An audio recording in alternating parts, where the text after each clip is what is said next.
বল পায়ে দেখালেন জাদু, মাথার খেলায় দেখালেন বুদ্ধিমত্তা, দলে প্রয়োজনে শতভাগ নিংড়ে দিয়ে বুঝিয়ে দিলে নিজেদের শক্তিমত্তা। কখনো প্রতিপক্ষের রক্ষণ ভেদ করেছেন, কখনো ড্রিবলিং করে গোল করার সুযোগ তৈরি করেছেন। চিরচেনা ছন্দে প্রতিটি মুহূর্তে দলের জন্য লড়াই করেছেন। হাইতির বিপক্ষে ব্রাজিলের ম্যাচে এই তারকার এমন পারফরমেন্স ও ডেডিকেশন নিয়ে বাকিটা জানবো এই রিপোর্টে। দলের সেরা তারকা নেইমার নেই, রাফিনিয়া একের পর এক গোল মিস করছিলেন, এমনকি হাফ টাইমের আগেই ইনজুরি নিয়ে মাঠ ছেড়েছেন তিনি।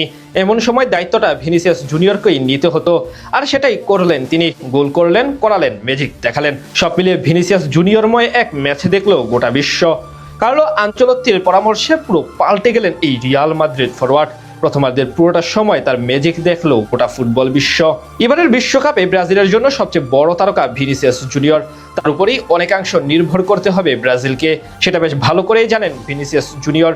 তাই দায়িত্বটা নিজের কাঁধে নিয়ে নিয়েছেন তিনি। প্রথম ম্যাচে মরক্কোর বিপক্ষে যখন পিছিয়ে পড়ে ব্রাজিল, তখন সেই ভিনি এসেই হাল ধরেন নিজ দলের।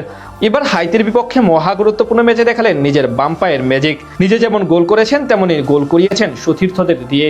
এদিন ম্যাচের 23তম মিনিটে গোল পায় ব্রাজিল। সেখানে প্রধান চরিত্র ছিলেন ভিনিসিয়াস জুনিয়র। বাম প্রান্ত দিয়ে নিজের পায়ের কারিগরি দেখিয়ে প্রতিপক্ষ ডিফেন্ডারদের মাঝে গ্যাপ তৈরি করে সোজা গোল পোস্টে শট নেন তিনি। সেটি প্রথমে প্রতিহত হলেও ম্যাথিউ কোনাহ গিয়ে গোল দিয়ে এগিয়ে দেয় দেশকে। এরপর 36 মিনিটেও গোলের মাঝে অবদান রাখেন এই ফরওয়ার্ড। এবার ডি বক্সের মাঝামাঝি বল নিয়ে ফাঁকা জায়গায় খুঁজতে থাকেন তিনি। হাইতির রক্ষণের দেয়ালের মাঝখান দিয়ে অসাধারণভাবে স্পেস তৈরি করে ম্যাথিউ কোনাহকে সহজ সুযোগ তৈরি করে দেন ভিনিসিয়াস। সেটি কাজে লাগাতে ভুল করেননি ম্যানিউ ফরওয়ার্ড, ফলে 2 গোলে এগিয়ে যায় ব্রাজিল। ম্যাজিক তখন পর্যন্ত অবশ্য আসলটা বাকি রেখেছিলেন ভিনিসিয়াস। প্রথমার্ধের নির্ধারিত সময়ে শেষ হওয়ার একেবারে শেষ মুহূর্তে নিজেই গোল করে ব্যবধান 3-0 করেন এই ফরওয়ার্ড। মাঝমাঠ থেকে তাকে উদ্দেশ্য করে দারুণ এক বল বানান লোকেস পাকেতা। এদিকে হাইতির ডিফেন্ডারদের বোকা বানিয়ে ডি বক্সে ঢুকে পড়েন তিনি। এরপর শুধু গোলকিপারকে একা পেয়ে তাকে বোকা বানিয়ে অসাধারণ এক গোল করেন ভিনিসিয়াস।